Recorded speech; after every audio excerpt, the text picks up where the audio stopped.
Hi everyone, Joe Levine here with the Illuminated Photographer Workshops.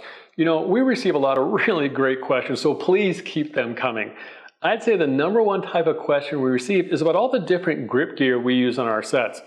And the honest truth is we use all the different grip gear to make our lives easier, and of course that allows us to be more creative, whether that's about, rigging a flower in a test tube and getting it right in the right position, or all the different clamps that are available, and we use a variety of them for different purposes, and there's even different size grip heads.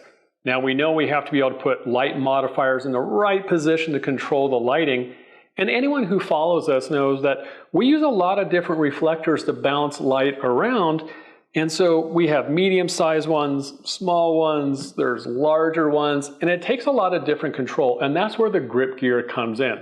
And because of all the questions, Joey and I decided to run a free 1-hour session. It's going to be Thursday, July 13th at 4:30 p.m. Pacific time. I'll include a link in the comments, but you can also find it on our website. And we look forward to seeing everyone there.